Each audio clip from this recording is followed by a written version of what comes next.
You're listening to Unscripted Moments, a podcast about propagandy. On this episode, we are discussing Fuck You, Propagandy's cover.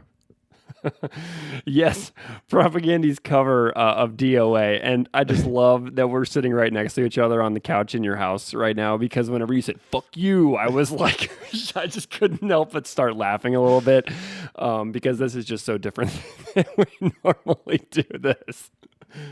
Oh, boy. Well, Steve, hello. We are doing an episode on Propagandy's most recent outlet of music into the world.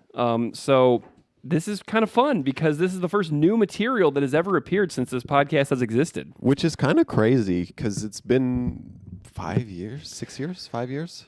The first episodes of this podcast were in the summer of 2020. So we're coming up on, it's 4.5 years. It's crazy that, and it's 4.5 years, and I'm coming up on 2 years of I know. Like, to think that I could have done a college degree in the amount of time that I'm doing a podcast about this band, where we should have finished the songs a long time ago, but it just hasn't worked out that way, which is fine with me, whatever. Let's drag this out. I mean, we really are. We really only have a couple of songs left, and for some reason, we just keep managing to make it go on. But we are talking about Fuck You, from Propagandy's cover on a brand new compilation called No Escape From What You Are, a tribute to the band D.O.A. from British Columbia, Canada. So, Steve, thoughts on D.O.A.? So my experience and thoughts on D.O.A. Can be summed up with, I know they are a very important band for a lot of people in music in general, and especially within Canada here. And a lot of the bands that I like and listen to would not exist if it were not for D.O.A. Mm-hmm. I fully acknowledge that. However, I've never listened to them or been into them in a way that I'm into other bands that I listen to. I have the utmost respect for them, but I am coming at this from a new set of eyes. So there's an ongoing trend that we have here for this podcast. So Propaganda has done a bunch of covers: Lowest of the Low, Toothpick Hercules, Cro-Mags. There's a variety. Government Issue, Venom, exactly. All of these bands, Sacrifice. My goodness, the first cover episode we did was for a Sacrifice episode. So many of these covers are songs by bands that I would never have found or listened to or given a shot to, most likely, if it wasn't for making this show and being like, okay, well, I can't make an episode of a podcast about Sacrifice without going and listening to Sacrifice. You know what I mean? Oh, yeah. So this is the same kind of phenomenon where we were doing the Cro-Mags episode recently, where it's a band that I had seen live before, because I have seen D.O.A. I saw them at Mohawk Place in Buffalo just a couple of years ago. I randomly went because it was one of those things that popped up on Mohawk's listings for shows where I was like, I got to go to that show. I got to see this band live one time. You know what I mean? And it was great. Had a good time.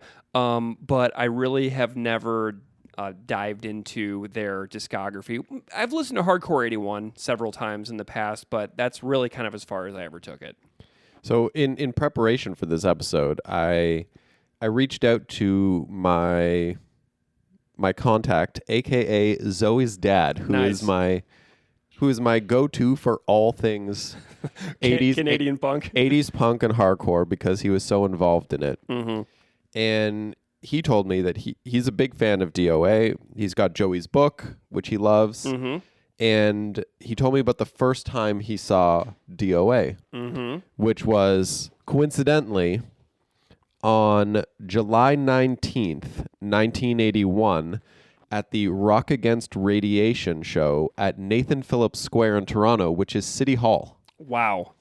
So it was D.O.A. with the Vile Tones, Forgotten Rebels, and Joe College at Toronto City Hall. It was a free show that took place at noon. And here's the flyer right here. It's in the hardcore book that we talked about on the Sudden Impact episode for Bent. Very cool. Very cool. And then there's DOA are in this book. If you have a copy, I mean, they're they're very hard to find. But if you're able to get near a copy, there is tons of DOA stuff in this book. And I would like to, if I could just read this quote from Nick Smash from the Rent Boys Inc. and Smash It Up zine. He said, DOA were massively important in 1980, playing at Turning Point and also at Nathan Phillips Square. A lot of young kids came to these shows. Kids who started their own bands because they were so fired up about what DOA were doing. So that, that's always the opinion that I've had about DOA, and I think a lot of people share about DOA. Obviously, they're massively popular to have been doing what they've been doing for so long, but they're the ultimate, like, along with bands like, Bad Brains and Cro-Mags and stuff like that, they are very important pieces in the puzzle that shaped the future of the music that we love. For sure.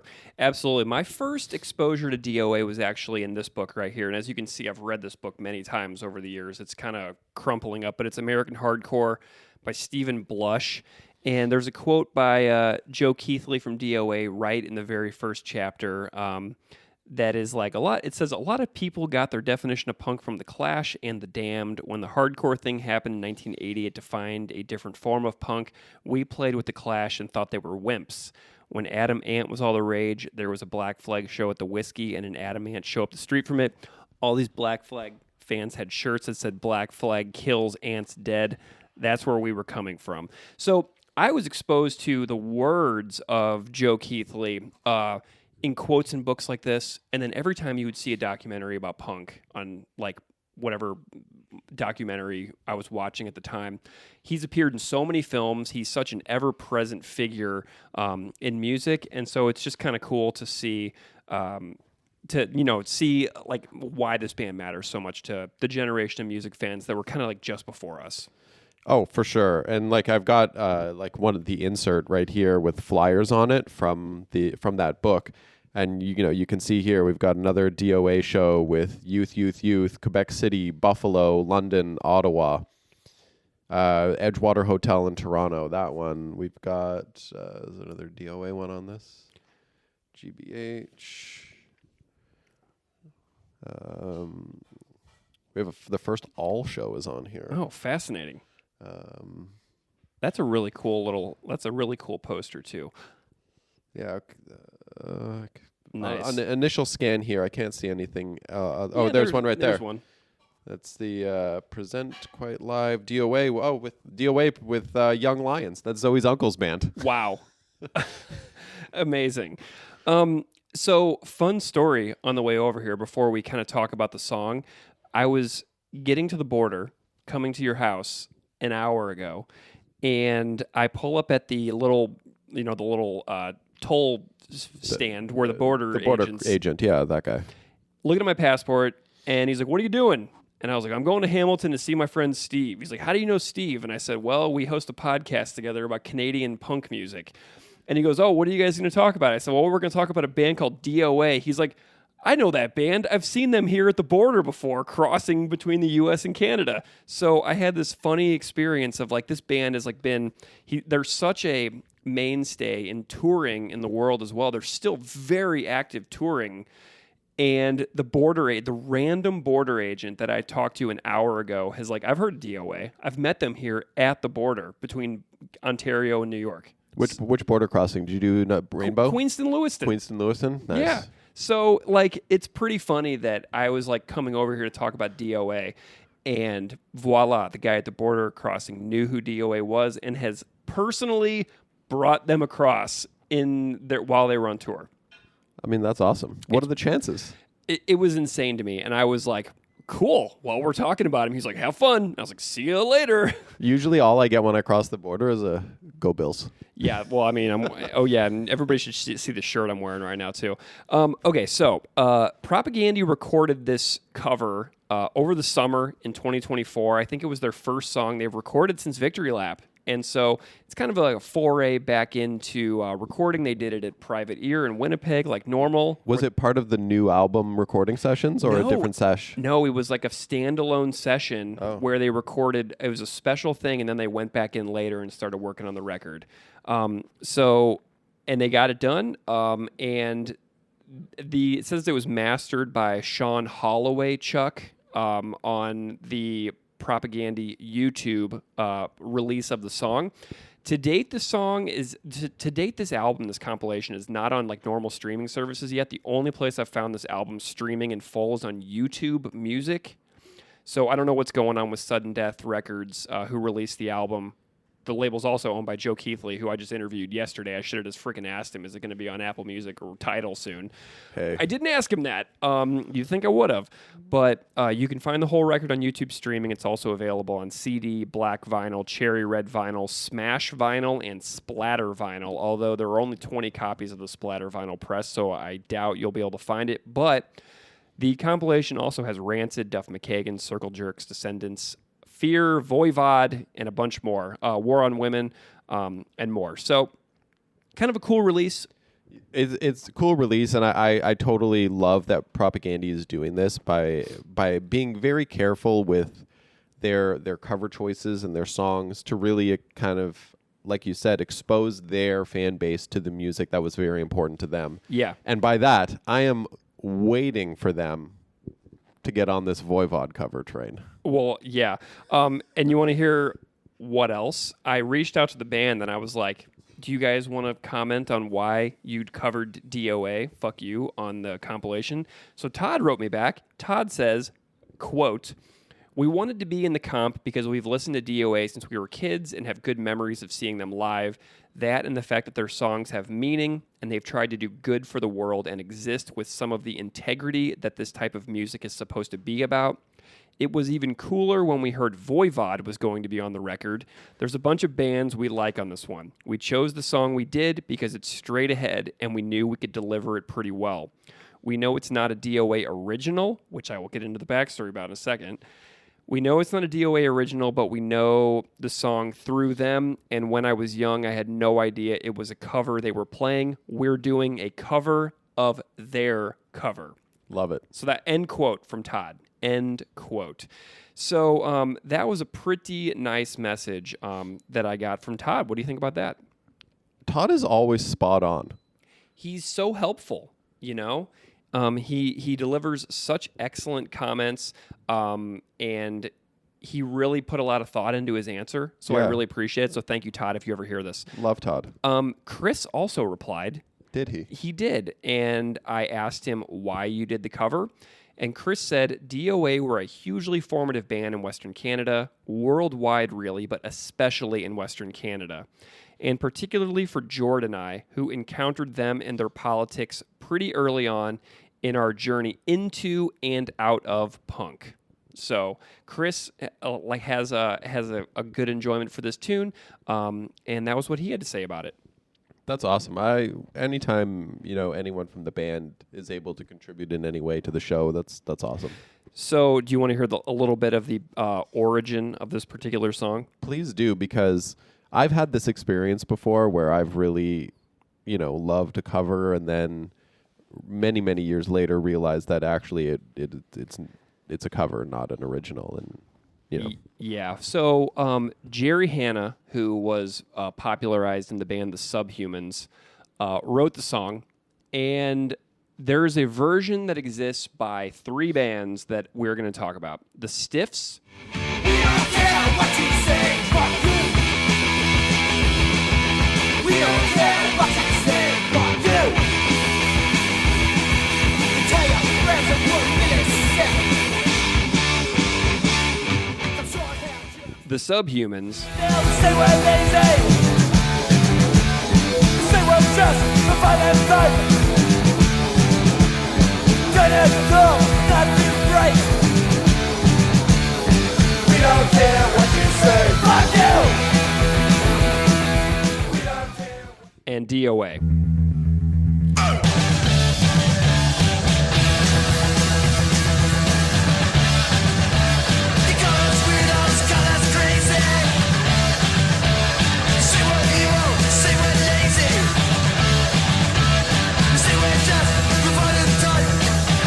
Well, and Propaganda, so 4. 4.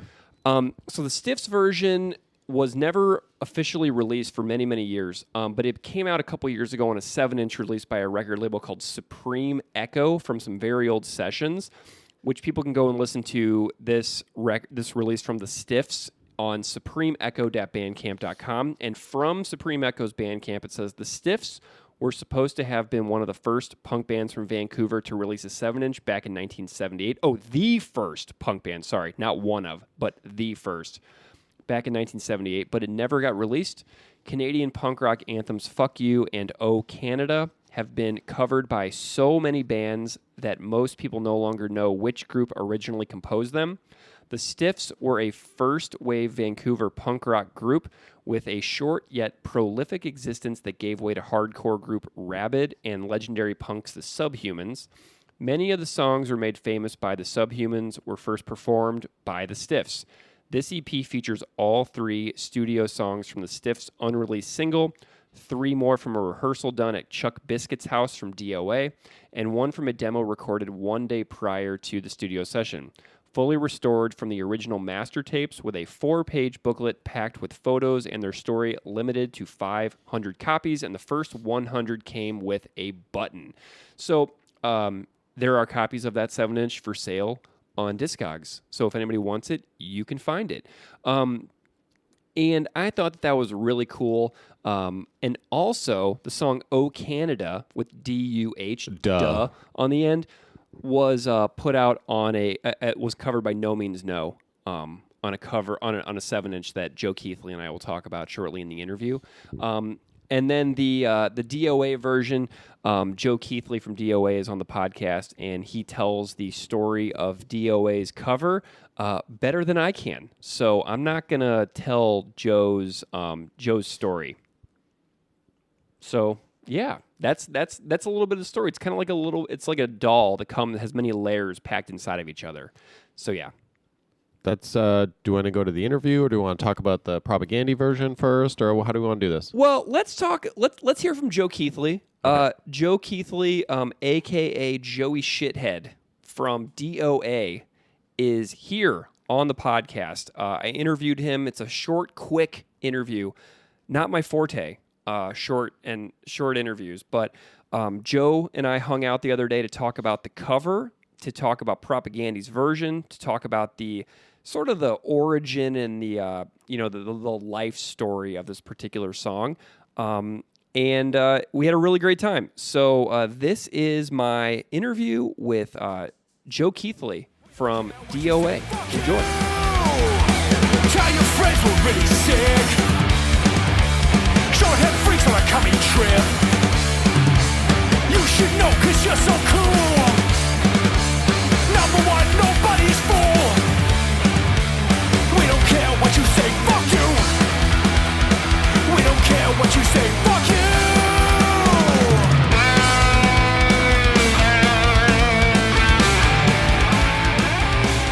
Joe Keithley, welcome to Unscripted Moments, a podcast about propaganda. Yeah, hi. How you doing there, Rick?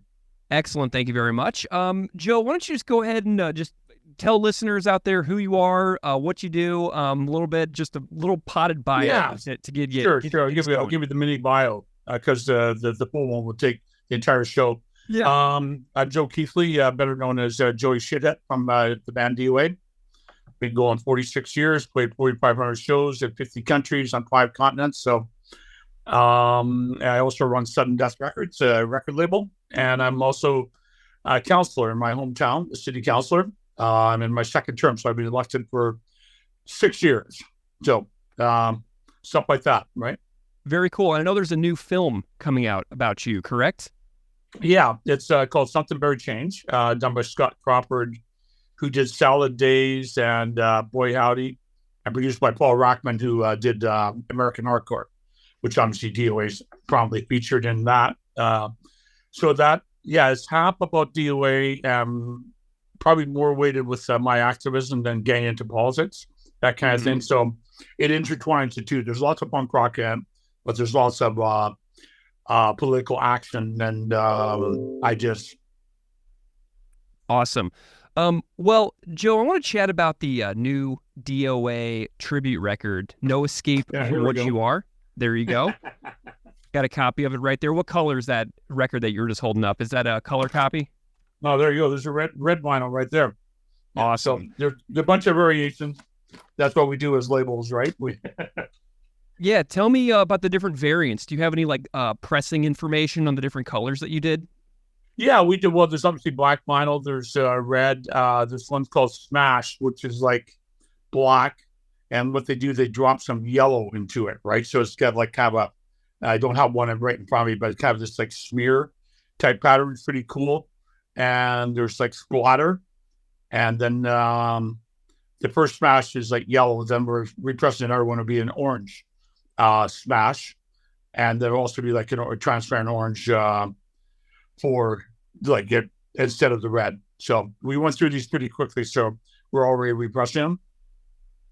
Fantastic. I know there's I have a CD copy coming in the mail. It's just so much cheaper for shipping and stuff like that, especially to the States. Yeah. But I know that there's a strike going on with Canada Post, right? So it's like kind of difficult getting them out there these days. Well, let's see. There's a couple giant boxes sitting in my Sudden Death Records waiting to be mailed.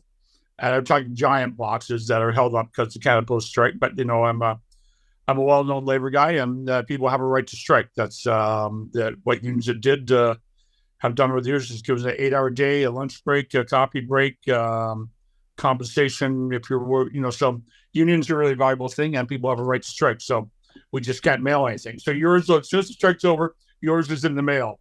Nice. Yeah, that's totally fine with me. I'm willing to wait for the collective bargaining to see itself through to the end. Yeah. Okay, so tell me about the origin of this DOA tribute record. How did this thing come to exist? Yeah, probably about a year and a half ago, like probably after a show, because we always get back to the hotel and sit around, have a few beer, and talk about the show and talk about the interesting people or the absolutely insane people that we met that day, right? Which happens every show, right? There's a mix of the two.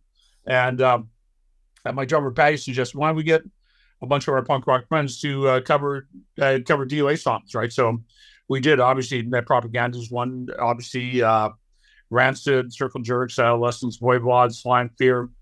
My buddy Duff from Guns N' Roses did 2 tracks, so MDC, Deep X from Ireland, a couple of guys, Ray and Klaus from Dead Kennedys. I sing on that one. I tried to get Biafra on, and he almost did. Then it didn't work out, right? So then, and Descendants that do also a great track too. Yeah, I was listening to it. I know it's streaming on YouTube Music right now. That's the only place I've been able to hear the whole entire thing so far. But I know that you and Duff recently appeared on Turned Out a Punk as a joint episode as well. So if people want to hear you and Duff chatting together, that's a really great episode that I recently enjoyed too. But that's pretty cool that you sang on the Dead Kennedys track. Is it you and then the other 3 members of Dead Kennedys besides Jello? Well, Darren DH is not around anymore. Right. He rest his soul. Like, he was a really good buddy, and what an incredibly talented drummer. He was like so good. So they had another drummer who I haven't met. And so they did the track and sent it up to Vancouver, and I sang on it. And then, so we did the old D.O.A. classic Smash the State, and which was originally on Hardcore 81, right? So, so we got that done, and it was pretty cool. Like, I was friends with all 4 of those guys, right? So, I know they argued and stuff like that. I just don't want to take sides, as all 4 were friends, and still are. Yeah. Well, not Darren, he's not with us, but he was a great friend of mine. Yeah, that's very cool. Okay, so Propagandy, as you know, you're on a Propagandy podcast. Every episode about this podcast is about a different Propagandy song. What is your awareness of the band Propagandy, being like a couple of, Canadian bands, been around for a long time? What's your relationship or awareness of them just in general as a person in Canada who loves music? Yeah, we've only played with them a few times. So one time in particular was outdoor festival. I want to say it's either in Holland or Belgium. I can't remember. Probably about 5 years ago, with multiple outdoor stages and stuff like that. And that was great because I went back, say hello to those guys, and they were super friendly, great guys. And I think the great thing about Propaganda is they picked up, not just because of us, but in a similar manner that on incorporating politics in the punk rock. like really heavily, right? So just as DOA did, or the Dead Kennedys, or the Clash, among such. There are other great examples too, right? But those four come to mind. Um, so they have a great reputation, great band, and they've done all sorts of good music and just stood up for all sorts of good causes as well. Yeah. Awesome. Were you a fan of the band? Do you follow what they do? Well, I knew the records. I see them play, and I thought they were great. I'm not a guy who buys a lot of records. I had a great punk rock record collection. And in '85, I went to California. D.O.A. came back, and all the records got ripped off. I had all the early stuff, right? It's all gone. Probably worth a fortune, but what can I do, right? I never got back, right? So Yeah. So I do not really collect records, right? So, which may sound strange to some, but it's true. Yeah, but no. I'm a fan of those guys. Yeah. Awesome. Well, okay, so the song that they cover on the tribute record, Fuck You, has a really interesting history, and I realized that it's kind of like one of those like dolls that like there's like a layer, like the dolls that are all They're inside Russian of dolls, each other. yeah. Yeah. This song is like that, and I'm wondering if you can just kind of tell me the history of this particular song because it's super fascinating. Yeah, well, we had a band before D.O.A. started, before the Subhumans started, and we were called the Skulls, and not to be confused with the Skulls from L.A. We're from Vancouver, obviously, and we thought we'd move out to Toronto, and then maybe to England. So we went to Toronto for the horrible, horrible cold winter of snow, which us West Coast guys aren't used to, right? So, and we got out there, but Jerry Hanna from later on Subhumans, and one of our by guys I grew up with, right, 2 blocks away from me, he came out with us, right, and but he didn't have a band. But we practiced in the basement of this old house, and he was sitting there writing songs. So we kind of made this like a throw together band. I think I drummed, and Dimwit played bass, and Simon played guitar, and then Jerry sang, and something like that. And he came up with a bunch of songs that later became Subhuman staples. And one of them was like "Fuck You." Oh, that's a really good song, right? So that was like part of his creative genius. Like he's really one of my best friends growing up, right? Like Wimpy and Dimwit, rest their souls.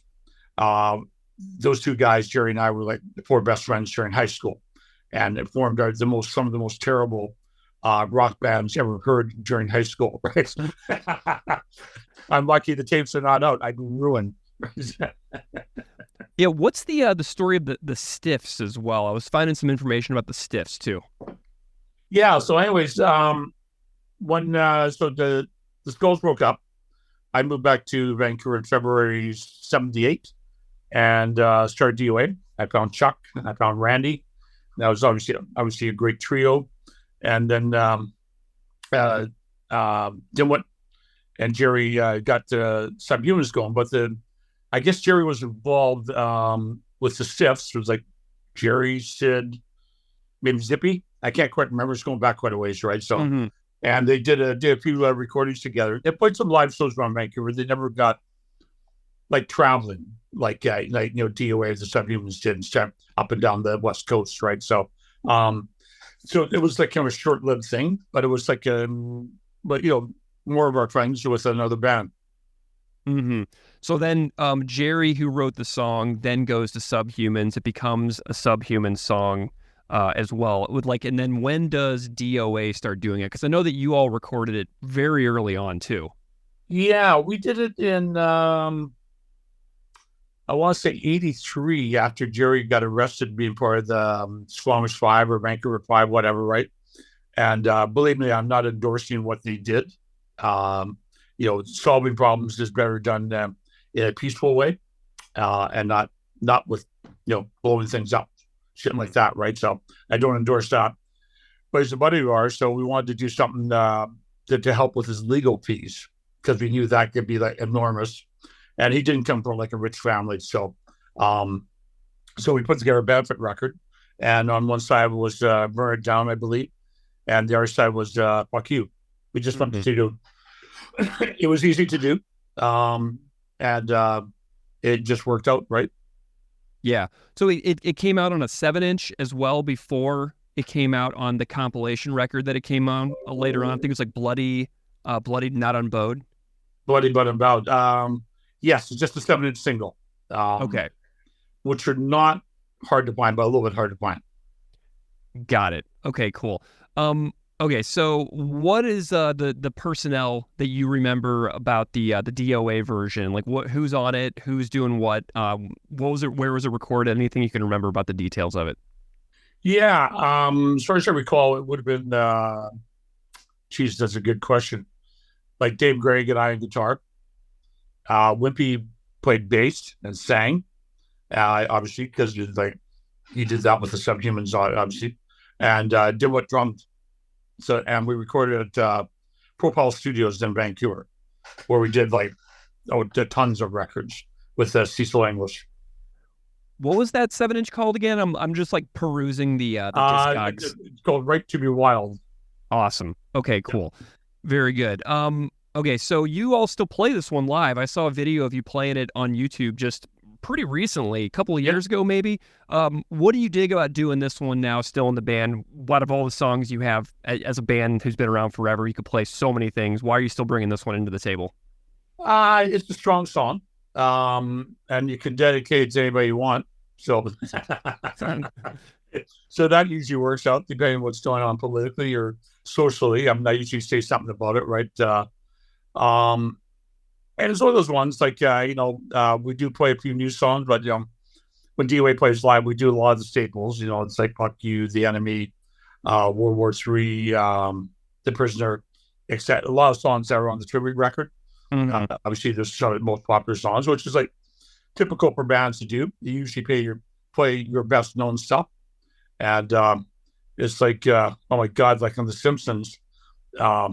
They have a mock version of BTO on there, famous Canadian band. And Randy, the singer, who I've known for years, a guitarist, goes like, well, we're going to play some new stuff. And Homer started booing, no, quick, take care of business. Yeah. It's like sometimes you can only play the old stuff depending on what fans you've got for that particular show, right? So, yeah. Yeah, a record that I was really digging from DOA this past week that's kind of in the middle of your catalog is Log Jammin'. For Log Jam, yeah. Yeah. I was loving that record this week a lot, and it just, I was kind of digging through a bunch of your stuff, and it made me happy. And it's got the cover art from Loggerheads, is from the Oka Crisis as well, which Propaganda wrote about in another song. So that was pretty cool. And that's just a totally random question, but why did you choose that image for the cover of that record? Because it's just related tangentially to Propaganda in a totally different way.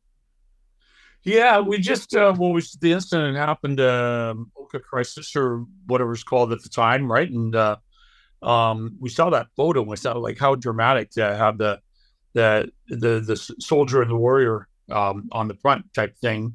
And so we found the photographer, and I can't remember, paid like $500. Said go ahead and use it. We knew it was the photo was so famous. We knew we'd get sued if we tried to. Oh, let's just do this one on the fly, right? Yeah, it's just kind of what a lot of punk rock bands do, and it's just a statement for the time. Like you were thinking about, we're in a time in Canada where we're trying to get some reconciliation between First Nations, the original people of this continent, and between all the people that came from Asia, Europe, Africa, whatever, like from all over the world.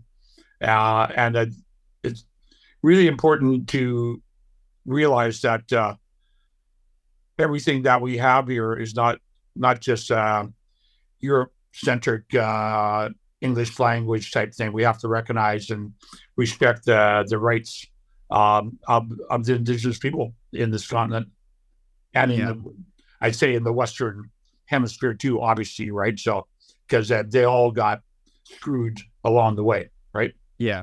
By the settlers. I love that picture, because I was like, oh my gosh, it's the cover from it's a photo from the Oka Crisis or the standoff at Kanesatake in Quebec, and really amazing and in-depth history. I fortunately Propaganda wrote a song about it, so I have learned so much about it from doing that particular episode. But I just love that little connection when I was digging into your discography as well. So back to the tribute record. What are your thoughts on Propaganda's version? How did they get involved in this? Yeah, well, I talked to him via email, and they were into it right away. Like we had gone through to a few people on board. One of the first people was Tim from Rancid. He said yes in about 5 minutes, and of course, Duff from Guns N' Roses is a buddy of mine, and he was like, "Yeah, absolutely." So got a few people organized like that. A few people were on the fence, and I got hold of a propaganda guys, and they were like, "Yeah, absolutely, right." And then I gave them a list of songs that had been picked, and then obviously they just go through and pick out any one they want, and came up with one of the best songs, right? So, which is obviously "Fuck You," right? So, and they do like a great version of it, if you ask me, right? So, it's like really, it's got lots of balls, and just kind of a song like that's meant to kick you in the teeth, you know, philosophically and sound wise, and their version does that. It's fantastic. Yeah. Well, I loved about their song is that it was their first foray back into the studio in quite a long time. They recorded it months and months ago, and they just finished recording their eighth LP finally after almost a 7-year gap in records. Wow. Okay, I didn't know that. Yeah. Okay. So they recorded this one kind of as like a standalone thing, and I think it kind of kickstarted their recording process for their new record, which is really cool. Yeah, well, I mean, like I say, it's fantastic. So then they made lots of good records and like really highly experienced, you know. So why not? So if that helped out a little bit, I'm glad. Well, and they changed the lyrics in the last verse a little bit. Did you notice that? Yeah, I can't remember exactly what the variations are, but everybody took their own slot. That's on the stuff, right? Fear did New Age, yeah, and Lee took a really interesting. That's good, really interesting tack with the vocals. Did all sorts of things that I didn't do. But I think when you do a cover, that you should put your own take on. Like, what's the point of trying? Oh, we're going to make it exactly like this. You know, because like the bands on this record are great bands. They're not cover bands. I mean, we've all recorded cover songs at times. D.O.A. probably has recorded like 15 cover songs, right? Because we think, oh, that's a great song. Let's do it. Throw it on this record. It's just one of the kinds of things you do as an artist. Well, speaking of New Age and speaking of Jerry Hanna, I couldn't believe it whenever I realized today that this No Means No, Oh Canada New Age 7-inch was directly related to the conversation we were going to have, because I had forgotten I even owned this, but I was looking at that Stiffs track listing on Bandcamp, and I was like, oh, Canada. So I went over and I pulled this out. Boom. It's on this No Means No 7-inch, and then your track New Age is on this 7-inch too. I think this came out in 91-ish. But yeah, do you remember this thing? Yeah, sure do. I mean, the No Means No guys, we played, D.O.A. played in Victoria, I want to say like about 83 or something like that, at the university there, like a lot of people. And some guys didn't like us. They started chucking some stuff, hit Randy in the hand, and his hand was bleeding. So then they kept getting more aggressive. So finally we challenged them to a fight. And we picked up mic stands and cymbal stands, and they ran for it, right? But John and Rob Wright, that was the first punk rock show they've been to, and they told me later, like, "What? Whoa, holy crap!" So that's what punk rock's like. This is pretty interesting. You were like, okay, you want to do that? We're going to take care of you, right? I mean, nothing happened. Those guys ran off, right? So there's no bloodshed except for where they cut Randy's hand with a beer bottle, right? So love it. Well. Joe, my last question is if there's ever been any updates on the stolen D.O.A. stage banner. Oh, yeah, we got that back. Oh my God, I don't want to get into all these details, but our van got broken into in Spokane, Washington, 4 years ago, around then, right? And so.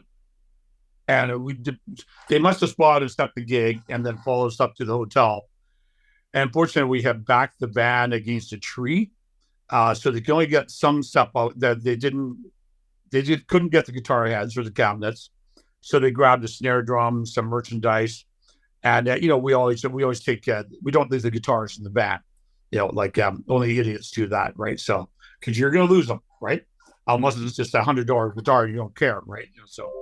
And then I got a mysterious call from this person, said she had a bunch of DOA stuff, but she wanted money to get back. And I'm just listening. It's like, okay, this is like absolutely a highway robbery, right? So I had, they had one price, but I sent my friend Dusty, musician from Spokane, down to deal with her, and he got most of the stuff back. We didn't get paid snare drum back, which is too bad. It was a really great snare. And, you know, we didn't pay too much money. It took a couple $100, right? So it wasn't too bad. You know, hello, Cat. And so, yeah, that was unfortunate. But it's just a lesson to musicians. Be careful. Don't let people see where you're going. Don't leave the really valuable stuff in the van. Don't assume that the world is honest, because it's not. Yeah. Well, I'm really glad to hear that you got that back, because I was following that story a couple of years ago, and I just kind of lost the thread eventually. But I am delighted to hear that it has returned. It was in Spokane. It was on front page news. It was on their local television station, on the radio, and people were offering rewards to get stuff back. You know, the community was really really helpful trying to get stuff back, and eventually we got most of it back. So that was cool. Awesome. Well, Joe Keithley from D.O.A, Sudden Death Records. Check out the brand new compilation, No Escape from What You Are, an all-star tribute to punk rock's most enduring band. Joe, thank you so much for your time today and for being on the podcast. It means a lot. Yeah. Thank you very much for having me. Cheers.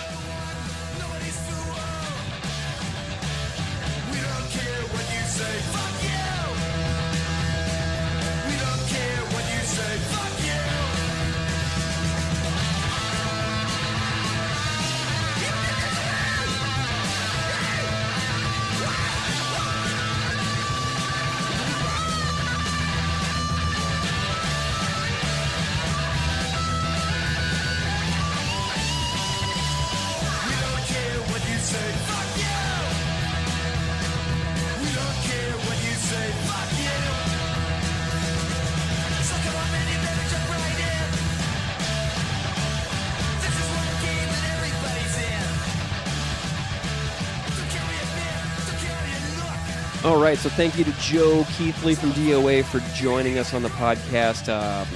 And it really is cool, the opportunity to talk to people like, you know, Joe Rico from Sacrifice, Joe Keithley from D.O.A, Paris Mayhew from the Cro-Mags. Like, doing a podcast like this is like immersing yourself into music history and just seeing what opportunities I can pursue. Like, I emailed Sudden Death's merch guy who runs their merch store, and I was like, hey, can I interview Joe? He's like, yeah, no problem. And like 2 days later, Joe and I were on a call together. That's awesome. So real cool experience to talk to Joe Keithley, a person who I've seen in multiple films over the years, and to be able to just chat with him for 25 minutes was a real pleasure.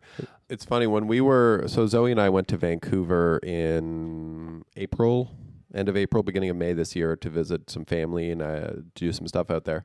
And while we were there, Zoe's cousin talked about how Joe came to their door doing some campaigning because they live in his district. No way. That is really cool. Well, he's their elected representative right now. Yeah. I mean, he's on the city council. And there's actually a movie coming out about Joe's political campaign as well. I think that the person who made the film his name's Sean Crawford, and the name of the documentary is named after the first D.O.A record.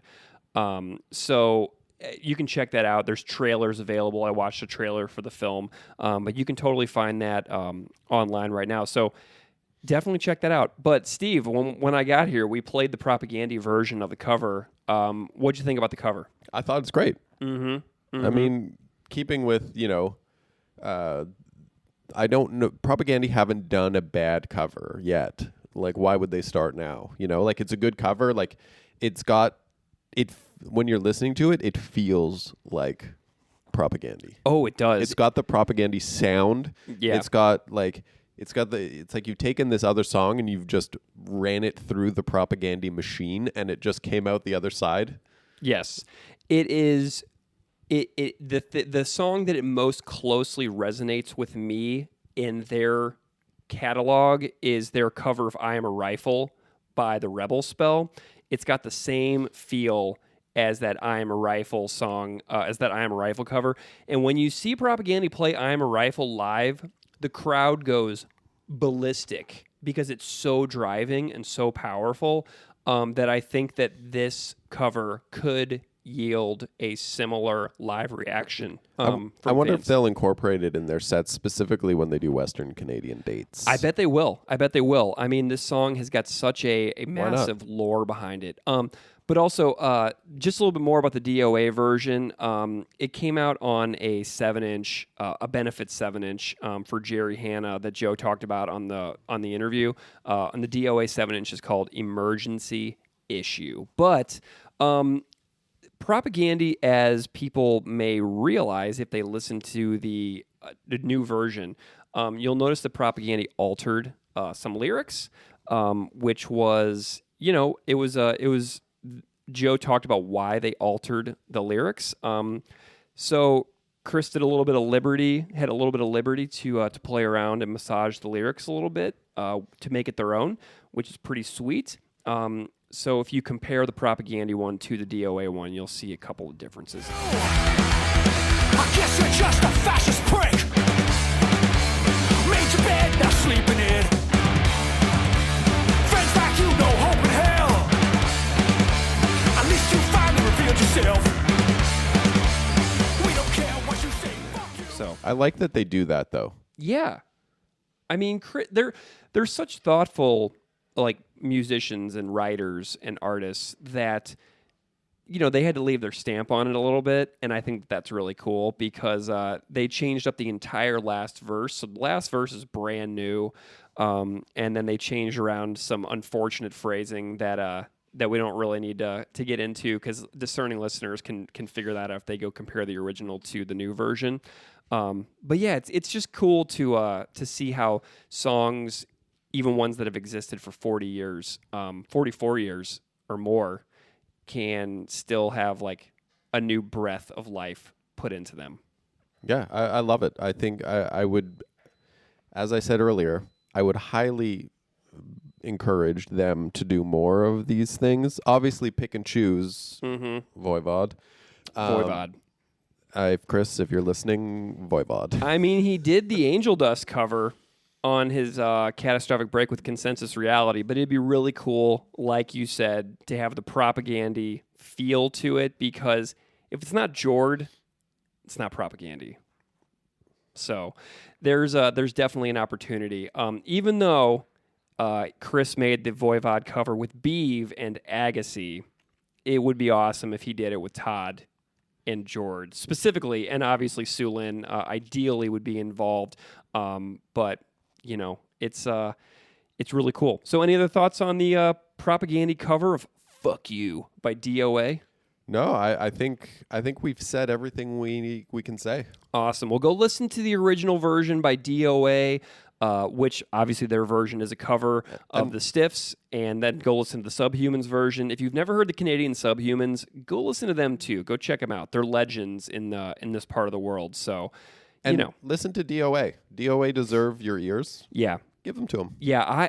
So I have been enjoying the Loggerheads LP by D.O.A. I listened to that today. Yeah, and something that I love that D.O.A. does, and I know I'm extending this episode a little bit now, but I like how they consistently point the mirror at Canada. They're not just like, oh, the U.S.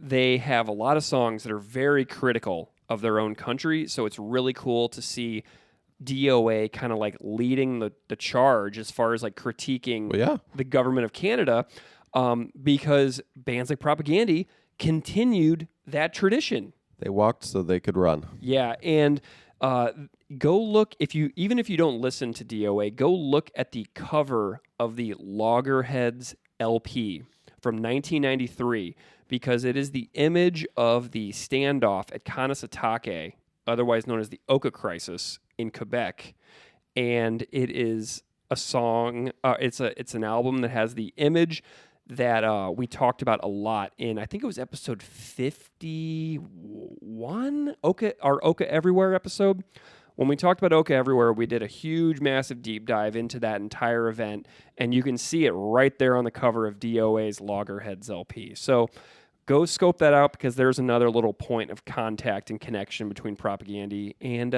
D.O.A. So yeah, That's great. awesome. Well, Steve, we're gonna eat. We're gonna eat. So I'm at Steve's house right now, everybody. So we're recording this episode in person. Zoe was making dinner, and it smells delicious. I am starved. So thank you, everybody, for listening to our episode about Fuck You by Propaganda, D.O.A., the Subhumans, and the Stiffs, originally written by the Stiffs. And we will see you on the next episode. Thank you so much for listening. Make your bed, now sleep in it. Friends like you, no hope in hell. At least you finally revealed yourself. We don't care what you say.